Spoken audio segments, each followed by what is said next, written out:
Hello friends, welcome to my channel child edu care. তো দেখো বন্ধুরা, আজকে আমি অষ্টম শ্রেণীর ভূগোল অর্থাৎ আমাদের পৃথিবী এই বইটা তোমাদেরকে পড়াবো। তো চলো দেখি থার্ড ইউনিট টেস্টে যে কি চ্যাপ্টার আছে সেটা আমরা প্রথমে আগে দেখে নিই।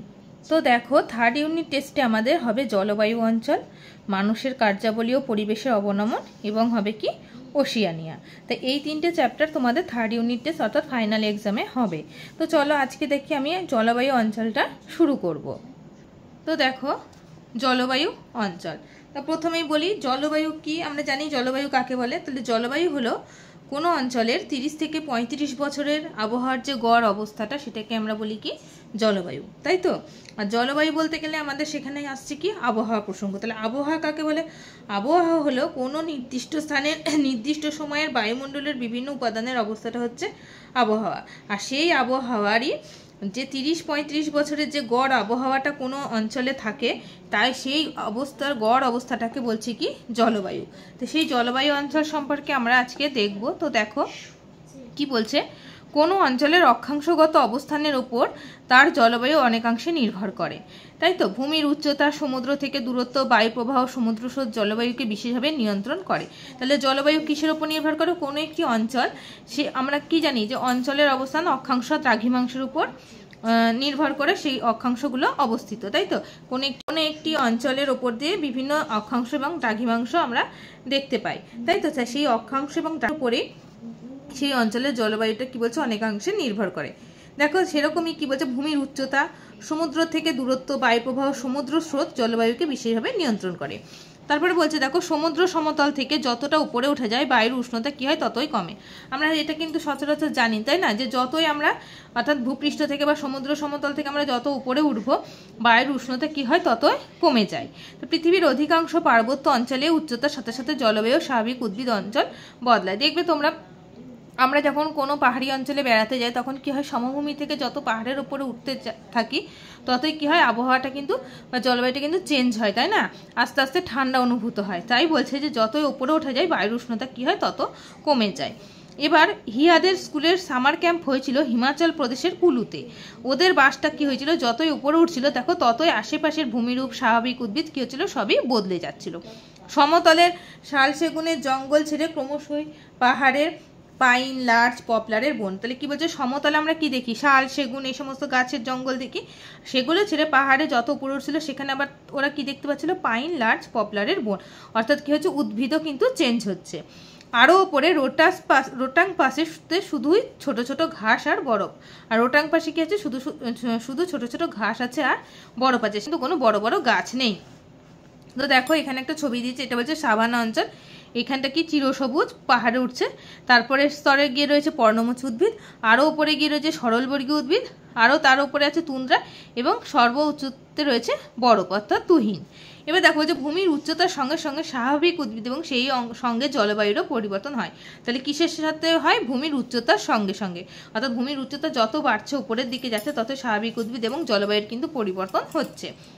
তোমরা কোথাও বেড়াতে গেলে সেই অঞ্চলের স্বাভাবিক উদ্ভিদের বৈশিষ্ট্য, উচ্চতা, অবস্থানের পার্থক্য, তার বিন্যাসের পরিবর্তন লক্ষ্য করে অঞ্চলটার জলবায়ুর প্রকৃতি বোঝার চেষ্টা করে দেখো। অর্থাৎ তোমরা যদি কোথাও বেড়াতে যাও, পাহাড় হোক বা মালভূমি হোক, যেখানেই হোক বা মরুভূমি অঞ্চল হোক, সেখানে তোমরা কি করবে, সেই অঞ্চলের জলবায়ু এবং স্বাভাবিক উদ্ভিদের বৈশিষ্ট্য, উচ্চতা এবং অবস্থানের পার্থক্যটা বোঝার চেষ্টা করবে। দেখো পৃথিবীর বিভিন্ন অঞ্চলে উষ্ণতা, বৃষ্টিপাত কি হয় এক এক রকমের হয়, ফলে আবহাওয়ার সামগ্রিক ধরনও আলাদা হয়, তাই তো। পৃথিবীর বিভিন্ন অঞ্চলে কি উষ্ণতা, বৃষ্টিপাত এক এক রকম, কারণ আমাদের সমভূমি অঞ্চলে যে পরিমাণে উষ্ণতা বা বৃষ্টিপাত হয় পাহাড়ি অঞ্চলের উষ্ণতাটা কিন্তু তার থেকে পুরোটাই অন্যরকম এবং বৃষ্টিপাতের পরিমাণও কিন্তু ভিন্ন রকম। নিরক্ষরেখার কাছাকাছি অঞ্চলে সারা বছর ধরেই প্রচণ্ড গরম আর প্রচুর বৃষ্টি হয়। কি বলছে, নিরক্ষরেখার অঞ্চলে যে অঞ্চলগুলো অবস্থিত সেখানে কি হয়, সারা বছর প্রচণ্ড গরম থাকে। কারণ কি আমরা জানি নিরক্ষরেখার ওপর সূর্যরশ্মি লম্বভাবে কিরণ দেয়, তাই তার এই প্রচণ্ড গরম আর উষ্ণতার জন্য আবার সারা বছর কিন্তু প্রচুর পরিমাণে বৃষ্টিপাত হয়। এই উষ্ণ আর্দ্র জলবায়ু উদ্ভিদের দ্রুত বৃদ্ধির জন্য অত্যন্ত অনুকূল। আর এই উষ্ণ আর্দ্র, এদিকে উষ্ণ জলবায়ু, এদিকে আর্দ্র, কেন না প্রচুর বৃষ্টিপাত হচ্ছে। অর্থাৎ এই দুই উপকরণের সাহায্যে উদ্ভিদের বৃদ্ধিটা কিন্তু খুব অত্যন্ত বেশি হয়।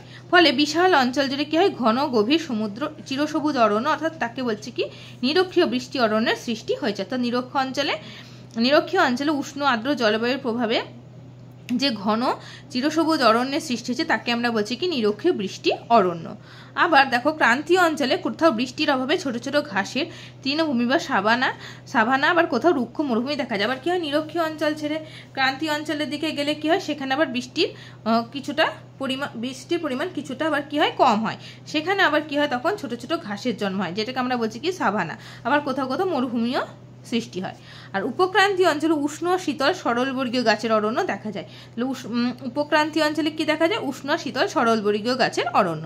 আবার মেরুবৃত্ত অঞ্চলে কি হয়, তুন্দ্রা জলবায়ুতে শুধু ছোট ছোট ঘাস আর গুল্ম জন্মায়, কারণ প্রায় সারা বছরই এখানে উষ্ণতা কি থাকে, হিমাঙ্কের নিচে, যেখানে কিন্তু বরফ থাকে, তাই সেখানে কি হয় বড় বড় গাছ জন্মাতে পারে না, ছোট ছোট ঘাস আর গুল্ম জন্মায়। তাহলে এইটুকুনি বোঝা গেল। দেখো নিরক্ষীয় চিরসবুজ অরণ্য এরকম ঘন হয়।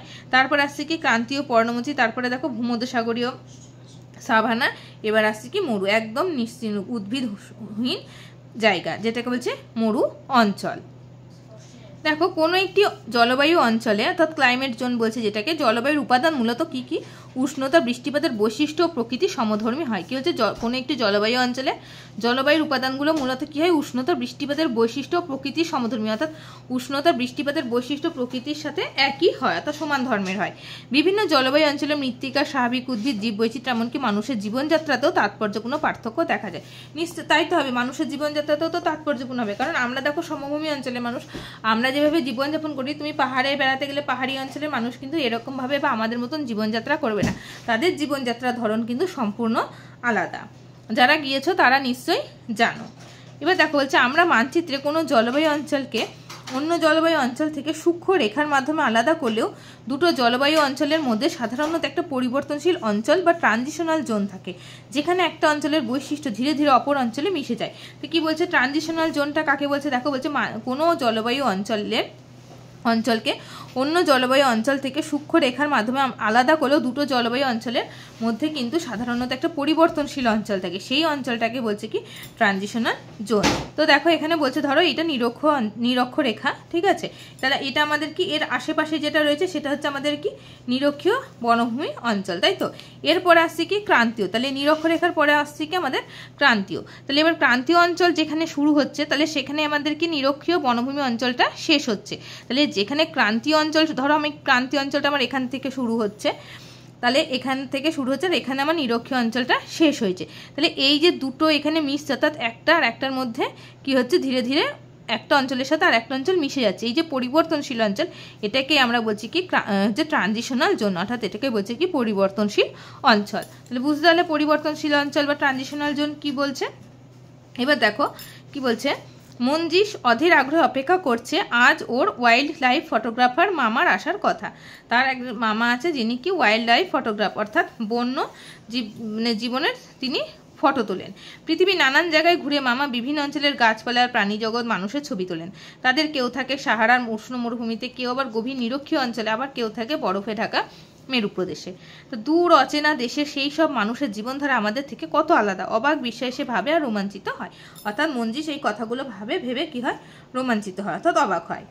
তোমরা তোমাদের নিজেদের অঞ্চলের পরিবেশের গাছপালার প্রাণী জগৎ পর্যবেক্ষণ করবে, প্রাকৃতিক পরিবেশের বিভিন্ন বৈশিষ্ট্য, বিন্যাস, বৈচিত্র্য সম্পর্কে প্রতিবেদন লেখো, তোমার প্রতিবেশীদের জীবনযাত্রা, খাদ্য, বস্ত্র, বাসস্থান ইত্যাদি সম্পর্কে পত্র তৈরি করো। এগুলো জীবনযাত্রায় মানুষ, জলবায়ুর নিয়ন্ত্রণ, এই প্রসঙ্গে পক্ষে বিপক্ষে মতামত তৈরি করো শ্রেণীকক্ষে। আচ্ছা, এগুলো অতটা দরকার নেই, নেক্সট দেখি কি আছে।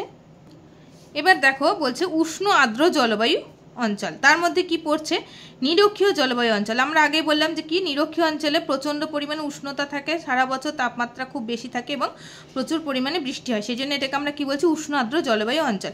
তার মধ্যে পড়ছে কি নিরক্ষীয় জলবায়ু অঞ্চল। তো দেখো নিরক্ষীয় উষ্ণ আর্দ্র জলবায়ু অঞ্চলে সারা বছর উষ্ণতা, অত্যধিক উষ্ণতার প্রচুর বৃষ্টিপাতের কারণে কি হয়, গভীর অরণ্য সৃষ্টি হয়েছে।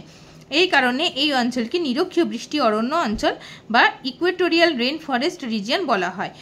তাহলে ইকুয়েটোরিয়াল রেন ফরেস্ট রিজিয়ন বা নিরক্ষীয় বৃষ্টি অরণ্য কাকে বলছে বোঝা গেল কি না, নিরক্ষীয় উষ্ণ আর্দ্র জলবায়ু অঞ্চলে সারা বছর ধরে অত্যধিক উষ্ণতার প্রচুর বৃষ্টিপাতের কারণে গভীর অরণ্যের সৃষ্টি হয়েছে, এই কারণে এই অঞ্চলকে নিরক্ষীয় বৃষ্টি অরণ্য অঞ্চল বলা হয়। অবস্থানটা দেখো কোথায় অবস্থান, এগুলো কিন্তু খুব ভালোভাবে মুখস্থ করবে, কোথায় কত ডিগ্রি অক্ষাংশতে অবস্থান, সব অঞ্চলগুলো সেগুলো ভালোভাবে মুখস্থ করতে হবে আমাদেরকে। দেখো নিরক্ষরেখার দুই পাশে সাধারণত 5 ডিগ্রি থেকে 10 ডিগ্রি উত্তর ও দক্ষিণ অক্ষাংশের মধ্যে অবস্থিত অঞ্চলে এই জলবায়ু দেখা যায়। আর ভূগোল মানে কিন্তু আমাদেরকে ম্যাপ দেখে দেখে পড়তে হবে, তাহলে কিন্তু বিষয়টা আরও ক্লিয়ার হবে। দেখো, আফ্রিকার কঙ্গো বা জাইরে নদীর অববাহিকা, দক্ষিণ আমেরিকার আমাজন নদী অববাহিকা, দক্ষিণ পূর্ব এশিয়ার ইন্দোনেশিয়া, মালয়েশিয়া, ফিলিপাইন্স, ভারতের দক্ষিণ পশ্চিম অংশ, শ্রীলঙ্কার দক্ষিণ অংশ, কলম্বিয়ার পশ্চিম উপকূল, মাদাগাস্কারের পূর্বাংশ, মধ্য আমেরিকার পানামা, কোস্টারিকা, ক্যারিবিয়ান দ্বীপপুঞ্জের কিছু অঞ্চল হচ্ছে এই জলবায়ু অঞ্চলের অন্তর্গত। তাহলে এই যে অঞ্চলগুলো রয়েছে এইগুলো সবই কোথায় রয়েছে না নিরক্ষরেখা থেকে 5 ডিগ্রি উত্তর আর দক্ষিণ অক্ষাংশের মধ্যেই এই সমস্ত দেশগুলি রয়েছে। তো দেখো, এইটা হচ্ছে আমাদের নিরক্ষরেখা, এইখান দিয়ে পৃথিবীর মাঝ বরাবর গেছে নিরক্ষরেখা।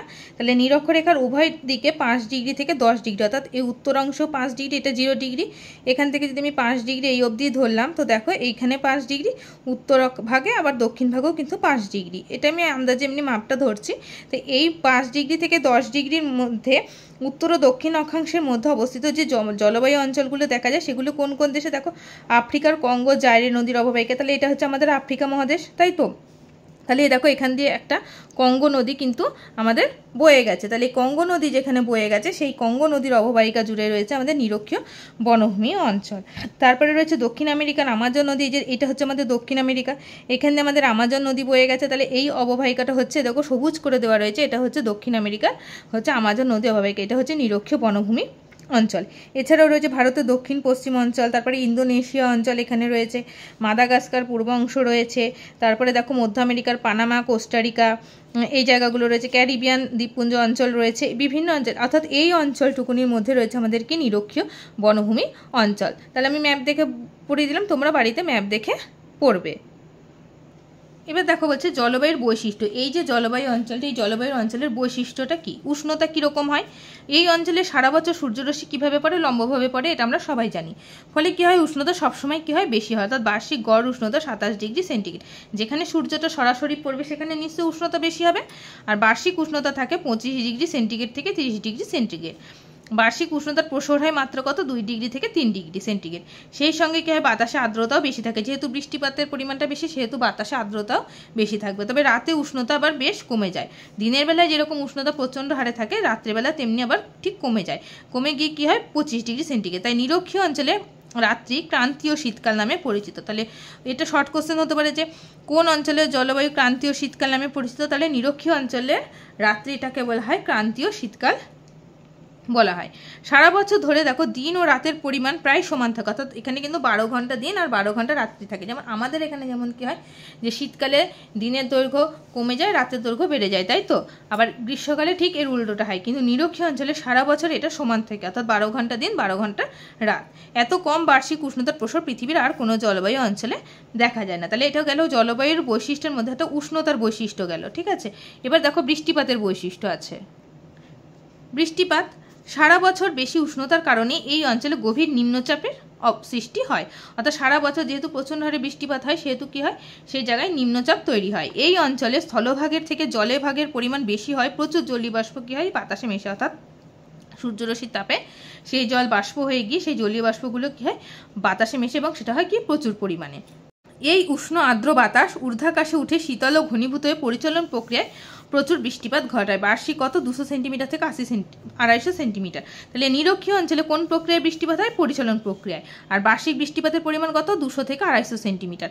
মোট বৃষ্টিপাতের দিন সংখ্যা বছরে 250 থেকে 300 হয়। তাহলে বছরে আমাদের 365 দিনে বছর, সেখানে হয় 250 থেকে 300 দিনই বৃষ্টিপাত হচ্ছে। প্রায় প্রতিদিন সকালে আকাশ পরিচ্ছন্ন থাকে, আর কখন বৃষ্টিপাত হয় দেখো বিকেলের দিকে 3টে থেকে 4টের সময় ঘন কিউমুলোনিম্বাস মেঘে আকাশ ঢেকে যায়। বজ্রবিদ্যুৎ সহ প্রবল বৃষ্টিপাত হয়, তাই একে 4 o'clock রেন বলা হয়। তাহলে 4 o'clock রেন কোন অঞ্চলের বৃষ্টিকে বলা হয়, নিরক্ষীয় বৃষ্টিকে বলা হয়। তা নিরক্ষীয় অঞ্চলে যে বৃষ্টিপাতটা হয় তাকে বলে 4 o'clock রেন, যেহেতু কারণ 3টে থেকে 4টের সময় এই বৃষ্টিটা হয়। আবার রাত্রিবেলা কি হয়ে যায়, আকাশ মেঘমুক্ত হয়ে তাপমাত্রা আবার কিছুটা কমে যায়। এই জলবায়ু অঞ্চল নিরক্ষীয় নিম্নচাপ বলয় বা আন্তঃক্রান্তীয় অভিসরণ বা ITCZ নামেও পরিচিত। তাহলে ITCZ নামে কি পরিচিত, নিরক্ষীয় অঞ্চলকে বলা হয় ITCZ। বোঝা গেল, এটা হলো শর্ট কোশ্চেন। তাহলে এই গেল জলবায়ুর বৈশিষ্ট্য। এবার দেখো জীব বৈচিত্র্য সম্পর্কে কি বলছে। স্বাভাবিক উদ্ভিদ, এই অরণ্যে সারা বছর গাছে সবুজ পাতা থাকে, ফুল ফোটে, ফল ধরে, তাই চিরসবুজ অরণ্য নামে পরিচিত এটা, কারণ কি সারা বছর বৃষ্টিপাত হচ্ছে, জল পাচ্ছে, সেহেতু গাছে তাই জন্য সবুজ পাতা সবসময় থাকছে, ফুলও ফুটছে, ফলও ধরছে। ব্রাজিলের আমাজন নদী অববাহিকায় এই ক্রান্তীয় অঞ্চল সেলভা নামে পরিচিত। তাহলে সেলভা কোথায় পরিচিত? ব্রাজিলের আমাজন নদীর অববাহিকায় এই অঞ্চলটি সেলভা নামে পরিচিত। এগুলো কিন্তু শর্ট কোশ্চেনের জন্য অবশ্যই ইম্পর্টেন্ট। এই অঞ্চলে কী কী উদ্ভিদ হয় দেখো, rubber, rosewood, Brazil nut, ironwood, বাঁশ গাছ দেখা যায়। আর জাইরে নদী বা কঙ্গো নদী অববাহিকায় নিরক্ষীয় অরণ্যে মেহগিনি, রাবার, পাম, কোকো, সিনকোনা গাছের প্রাধান্য। দক্ষিণ পূর্ব এশিয়ায় নিরক্ষীয় অঞ্চলে কি দেখা যায়? শাল, সেগুন, আবলুজ, রাবার গাছ দেখা যায়। উপকূল অঞ্চলে আবার প্রচুর নারকেল গাছ আর তাল গাছও জন্মায়। তাহলে এই গাছ হচ্ছে স্বাভাবিক উদ্ভিদ। এছাড়া আরও কি বলছে দেখো, এই অরণ্যে নানান প্রজাতির গাছ পাশাপাশি জন্মায়, পাশাপাশি বিভিন্ন প্রজাতির গাছ খুবই জন্মায়।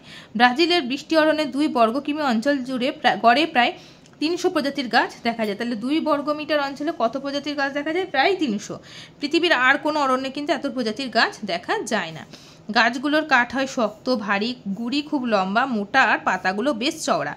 গাছগুলো এমন ঠাসাঠাসিভাবে থাকে যে অরণ্যের উপর চাদোয়ার বা ক্যানোপির মতন ঢেকে যায়। কি হয় ক্যানোপি? কি দেখো, গাছের পাতাগুলো কি হয়, গাছগুলো হয় বিশাল বড় বড়, অর্থাৎ প্রচণ্ড উঁচু হয় এবং কাঠ হয় শক্ত, ভারী। ঠিক আছে, আর এই গাছগুলো উঁচু হয়ে গিয়ে গাছের পাতাগুলো হয় বড় বড়। তা পাতাগুলো একে অপরের সাথে ঠেকে গিয়ে কি হয়, একটা ছাতার মতন তৈরি করে, বা তাকে বলছে ক্যানোপি। আর এই ক্যানোপি ভেদ করে সূর্যের আলো কি হয় অরণ্যের নিচে অর্থাৎ তলদেশ পর্যন্ত কি হয় পৌঁছাতে পারে না। ফলে কি হয়, সেই পরিবেশটা অর্থাৎ গাছের নিচে অর্থাৎ জঙ্গলের পরিবেশটা কি হয়, স্যাঁতস্যাঁতে অন্ধকার, তলদেশে নানান লতা, গুল্ম, পরগাছা গজিয়ে দুর্গম হয়ে ওঠে, যেখানে কিন্তু প্রবেশ করা খুব দুষ্কর ব্যাপার হয়ে যায়। ঠিক আছে, প্রবেশ করা খুব রিস্কের হয়ে যায়। তাহলে এই গেল আমাদের স্বাভাবিক উদ্ভিদের বৈশিষ্ট্য। এবার দেখো বলছে বন্যপ্রাণ। এই জীব বৈচিত্র্যের মধ্যে এটা গেল স্বাভাবিক উদ্ভিদ, এবার আসছে বন্যপ্রাণ। দেখো, ঘন ও দুর্ভেদ্য অঞ্চলে অরণ্যে গাছে চড়তে পারে এমন পশু পাখি জীবজন্তু আধিক্য, অর্থাৎ গাছ এখানে যা পশু পাখি জীবজন্তু থাকে তাহলে তারা সবাই কিন্তু গাছে চড়তে পারে। বাঁদর, গরিলা, শিম্পাঞ্জি, ওরাংওটান, বিভিন্ন রকমের সাপ, পাখি, বিষাক্ত কীটপতঙ্গ এই অঞ্চলে দেখা যায়। অরণ্যের তলদেশে কি থেকে হরিণ, গন্ডার, হাতি, জেব্রা, নদী ও জলাশয়ে প্রচুর কুমির আর জলহস্তী রয়েছে। তাহলে দেখো, এখানে এই যে ম্যাকাও পাখি, চিতাবাঘ, অ্যানাকোন্ডা, ওরাংওটাং, ব্যাং, গরিলা, সোনালী বানর আর টুকান, এই সমস্ত প্রাণীগুলো এখানে আছে। এছাড়া আরও বিভিন্ন প্রজাতির প্রাণী রয়েছে। এবার দেখো আর্থসামাজিক পরিবেশ ও জীবনযাত্রা। আর্থসামাজিক পরিবেশের মধ্যে কী রয়েছে, অধিবাসী আর অধিবাসীদের জীবনযাত্রা রয়েছে। দেখো, উষ্ণ, আর্দ্র, অস্বাস্থ্যকর জলবায়ু, এখানে কিন্তু অস্বাস্থ্যকর জলবায়ু মানে স্বাস্থ্যকর নয়। আর বিপদ সংকুল বন্য পরিবেশে জনবসতি কী হয়, বিরল, এখানে সেরকম মানে বেশি মানুষ থাকতে পারে না। জাইরে ও আমাজন অববাহিকার তুলনায় দক্ষিণ পূর্ব এশিয়ার নিরক্ষীয় অঞ্চলে লোকবসতিটা একটু বেশি হয়, অর্থাৎ আমাজন আর জাইরের তুলনায় কী হয়, দক্ষিণ পূর্ব এশিয়ায় যে অঞ্চলটি নিরক্ষীয় অঞ্চলটা রয়েছে সেখানে আবার জনবসতিটা কী হয় এর তুলনায় একটু বেশি। আর জাইরে অববাহিকার পিগমি, উচ্চ আমাজন অববাহিকার রেড ইন্ডিয়ান, দক্ষিণ পূর্ব এশিয়ার সেমাং ও অন্যান্য উপজাতিরা মানুষরা এই অঞ্চলের প্রধান অধিবাসী। তাহলে দেখো, জাইরে অববাহিকায় কোন উপজাতি দেখা যায়, পিগমি, আর উচ্চ আমাজন অববাহিকায় রেড ইন্ডিয়ান, দক্ষিণ পূর্ব এশিয়ায় সেমাং এবং অন্যান্য উপজাতির মানুষরা এখানে কিন্তু থাকে। তাহলে কোন অঞ্চলের কোন অধিবাসী উপজাতির নামগুলো মুখস্থ করতে হবে। বনের ফলমূল, বনজ সম্পদ সংগ্রহ, পশু শিকার অধিবাসীদের প্রধান জীবিকা। তাহলে এখানকার মানুষের প্রধান জীবিকা কি, ফলমূল, বনজ সম্পদ সংগ্রহ, পশু শিকার।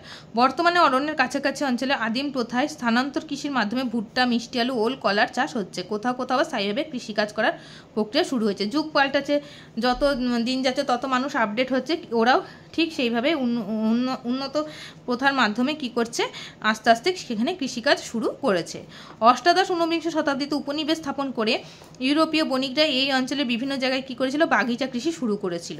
আর দক্ষিণ পূর্ব এশিয়ার মালয়, জাভা, সুমাত্রায় রাবার চাষ, পশ্চিম ভারতীয় দ্বীপপুঞ্জে আখ, কলার চাষ, আফ্রিকার গিনি উপকূলে কোকো, তাল জাতীয় গাছের তেল উৎপাদন করে অধিবাসীরা জীবিকা নির্বাহ করে। এই অধিবাসীরা কিভাবে জীবিকা নির্বাহ করে এগুলো কিন্তু অবশ্যই তোমরা মুখস্থ করবে। এরপরে দেখো খনিজ সম্পদ আর শিল্প। মালয়ে টিন, সুমাত্রা, জাভা, বর্নিয়ে প্রচুর খনিজ তেল আর প্রাকৃতিক গ্যাস পাওয়া যায়। তাহলে নিরক্ষীয় অঞ্চলের মধ্যে মালয়েশিয়াতে কী পাওয়া যায়, টিন, আর সুমাত্রা, জাভা, বর্নিয়ে কী যায়, খনিজ তেল আর প্রাকৃতিক গ্যাস। প্রয়োজনীয় কাঁচামালের অভাবে ভারী শিল্প এখানে সেরকমভাবে গড়ে ওঠেনি, অর্থাৎ ভারী শিল্প গড়তে গেলে কী হয়, প্রচুর পরিমাণে জিনিসপত্র দরকার হয়, তা সেগুলির অভাবে এখানে গড়ে ওঠেনি। তবে স্থানীয় কৃষিজ, বনজ, খনিজ দ্রব্যের ওপর নির্ভর করে কিছু শিল্প গড়ে উঠেছে। এবার দেখো সাম্প্রতিক অবস্থা কি বলছে, অস্বাস্থ্যকর জলবায়ু, দুর্গম জঙ্গল, বিষাক্ত কীটপতঙ্গের উপদ্রব, ম্যালেরিয়া, কালাজ্বরের প্রাদুর্ভাব সবই এখানকার অর্থনৈতিক উন্নতির অন্তরায়। তাই তো, অস্বাস্থ্যকর জলবায়ু, সেখানে মশা, মাছি, ব্যাঙ, বিভিন্ন রকমের সাপ টাপ সব কিছু রয়েছে। আর মশার থেকে কি হচ্ছে, ম্যালেরিয়া হচ্ছে, তারপরে কালাজ্বরের প্রাদুর্ভাব, এইসব কারণে কী হচ্ছে, অর্থনৈতিক উন্নতি হয় না। কিন্তু বর্তমানে অতিরিক্ত জনসংখ্যার বৃদ্ধির ফলে এই অঞ্চলে নতুন জনবসতি গড়ে উঠেছে। ক্রমাগত চাহিদায় বসতি, কৃষি, শিল্প, পরিবহনের প্রয়োজনে প্রতিদিন বিরাট এলাকার বৃষ্টি অরণ্য ধ্বংস হয়ে যাচ্ছে। আর এইগুলো তৈরি হওয়াতে আবার কী হচ্ছে, একদিকে অরণ্য কিন্তু কিছুটা ধ্বংস, মানুষ গাছপালা কেটে ফেলে বসতি স্থাপন করছে, ফলে কী হচ্ছে, অরণ্য ধ্বংস হয়ে যাচ্ছে। 1970 সালে ট্রান্স আমাজন হাইওয়ের মাধ্যমে এই অঞ্চল বহির্বিশ্বের সঙ্গে কী হয়, যুক্ত হয়। অর্থাৎ এই অঞ্চলটা আবার 1970 সালে কোন হাইওয়ের মাধ্যমে, ট্রান্স আমাজন হাইওয়ের মাধ্যমে বহির্বিশ্ব অর্থাৎ বাইরের সাথে যুক্ত হয়। সেই সঙ্গে জীববৈচিত্র্য, পরিবেশের অবক্ষয় ত্বরান্বিত হয়। তাহলে এই গেল আমাদের আর্থসামাজিক পরিবেশ এবং জীবনযাত্রা, তার সাথে আমাদের কী হলো, নিরক্ষীয় জলবায়ু অঞ্চলটা শেষ হলো। তাহলে তোমরা নিশ্চয়ই পড়াটা বুঝতে পারলে, তাহলে এইটা ভালোভাবে পড়বে। দেখো এই যেটুকুনি আমি পড়ালাম, যে পোর্শনটুকু পড়ালাম, তা সেই পোর্শন থেকে কি কি প্রশ্ন হতে পারে আমি তোমাদেরকে লিখে দিয়েছি। তোমরা অবশ্যই এগুলো খাতায় টুকে নেবে, নোট করে নেবে এবং উত্তরগুলো তৈরি করে নেবে, কেমন? তো দেখো চলো, 1 নম্বর দেখো বলছে, কোনো অঞ্চলের জলবায়ু কোন কোন বিষয়ের ওপর নির্ভর করে। এটা আমরা প্রথমেই পড়েছি যে কোনো অঞ্চলের জলবায়ু কোন কোন বিষয়ের উপর নির্ভর করে। ভূমির উচ্চতা, সমুদ্র থেকে দূরত্ব, বায়ুপ্রবাহ, সমুদ্র স্রোত ইত্যাদির উপর নির্ভর করে, তাই তো। নাম্বার 2 দেখো, সমুদ্র সমতল থেকে যত উপরে ওঠা যায় ততই উষ্ণতার কিরূপ পরিবর্তন লক্ষ্য করা যায়। নাম্বার 3 দেখো, অক্ষাংশের অবস্থানের উপর ভিত্তি করে পৃথিবীর জলবায়ু অঞ্চলকে কয়টি ভাগে ভাগ করা যায় ও কী কী। অক্ষাংশের অবস্থানের উপর ভিত্তি করে আমরা জলবায়ুকে কয়টি ভাগে ভাগ করছি, 5টি। একটা হচ্ছে নিরক্ষীয় চিরসবুজ অরণ্য, তারপরে আসছে কি ক্রান্তীয় পর্ণমোচী অরণ্য, তারপরে ভূমধ্যসাগরীয় জলবায়ু অরণ্য, সাভানা এবং মরু, এই 5টি ভাগে আমরা ভাগ করি। নাম্বার 4 দেখো, নিরক্ষীয় বৃষ্টি অরণ্য কাকে বলে। 5 নম্বর হচ্ছে বিভিন্ন জলবায়ু অঞ্চলের অরণ্যগুলি কী নামে পরিচিত তা লেখো। নাম্বার 6 দেখো, ট্রানজিশনাল জোন বা পরিবর্তনশীল অঞ্চল বলতে কী বোঝো। নাম্বার 7, নিরক্ষীয় জলবায়ু অঞ্চলের জলবায়ুর প্রকৃতি কী রকম, অর্থাৎ উষ্ণ আর্দ্র প্রকৃতির। নিরক্ষীয় জলবায়ু অঞ্চলের অবস্থান লেখো, আমি অবস্থানটা পড়িয়েছি, সেই অবস্থানটা তো অক্ষাংশগত অবস্থান প্লাস কোন কোন দেশে বা কোন কোন অঞ্চলে দেখা যায় সেটাও তোমরা লিখবে, এবং সেটা কিন্তু নাম্বারের বেসিসে লিখবে। যদি এটা শর্ট কোশ্চেন হয়, যদি বলে শুধু অক্ষাংশগত অবস্থান লেখো, তাহলে শুধু অক্ষাংশগত অবস্থান লিখবে। আর যদি দেখো ব্রড প্রশ্নের মধ্যে রয়েছে, তখন কিন্তু দেশের নাম সহ লিখতে হবে। তারপরে দেখো বলছে, কোন অঞ্চলের রাতকে ক্রান্তীয় শীতকাল বলে এবং কেন, এটাও বুঝিয়ে দিয়েছি। তারপরে দেখো, এই অঞ্চলের জলবায়ুর বৈশিষ্ট্য কেমন। জলবায়ুর বৈশিষ্ট্য বলে তোমাদেরকে এটা ব্রড কোশ্চেনের মধ্যে আসবে, অর্থাৎ জলবায়ুর বৈশিষ্ট্য বলে উষ্ণতার বৈশিষ্ট্য এবং বৃষ্টিপাতের বৈশিষ্ট্যটাই লিখতে হবে। আর যদি উল্লেখ করে দেয় যে জলবায়ুর বৈশিষ্ট্যের মধ্যে যে কোনো একটি লেখো, তাহলে তোমরা হয় উষ্ণতা নয় বৃষ্টিপাত যে কোনো একটি লিখবে। তারপরে দেখো, ITCZ কী, এগুলো সবই কী করবে, নাম্বারের বেসিসে লিখবে, দেখবে কোন প্রশ্নে কত মার্কস আছে সেই অনুযায়ী উত্তরগুলো লিখবে। তারপরে দেখো, 4 o'clock রেন বলতে কী বোঝো। ক্যানোপি কী। নিরক্ষীয় অঞ্চলের অরণ্যে তলদেশের পরিবেশ স্যাঁতস্যাঁতে ও দুর্গম হয় কেন। এখানকার জীববৈচিত্র্য সম্পর্কে যা জানো লেখো, তাহলে জীববৈচিত্র্যটাও তাই ব্রড কোশ্চেনের মধ্যে রয়েছে। এবার যদি বলে যে স্বাভাবিক উদ্ভিদের বৈশিষ্ট্য উল্লেখ করে দেয়, তাহলে তোমরা শুধু স্বাভাবিক উদ্ভিদের বৈশিষ্ট্যটাই লিখবে। যদি বলে বন্যপ্রাণ, তাহলে শুধু বন্যপ্রাণ সম্পর্কে লিখবে। জাইরে অববাহিকা, উচ্চ আমাজন অববাহিকা, দক্ষিণ পূর্ব এশিয়া উপজাতিরা কী নামে পরিচিত। এখানকার আর্থসামাজিক পরিবেশ ও জীবনযাত্রা সম্পর্কেও যা জানো লেখো, এটাও তাই একটা ব্রড কোশ্চেন। যদি উল্লেখ করে দেয় সেই একটা নির্দিষ্ট যদি একটা নির্দিষ্ট বিষয় উল্লেখ করে দেয়, তাহলে তোমরা সেটা সম্পর্কে লিখবে। আর যদি না বলে, তাহলে আর্থসামাজিক পরিবেশ এবং জীবনযাত্রা সম্পর্কে কিন্তু তোমাকে ডিটেলসে লিখতে হবে। তারপর নেক্সট দেখো, এখানকার অর্থনৈতিক উন্নতির অন্তরায়ের কারণ কি। তাহলে এই গেল 19টা কোশ্চেন। তাহলে তোমরা অবশ্যই এই কোশ্চেনগুলো খাতায় লিখবে এবং উত্তরগুলো কিন্তু নিজেদের মতো করে তৈরি করে নেবে, কেমন। তাহলে আজকের ভিডিওটি এই পর্যন্তই থাকলো। নেক্সট ক্লাসে নেক্সট টপিক নিয়ে আলোচনা করব। সবাই ভালো থেকো।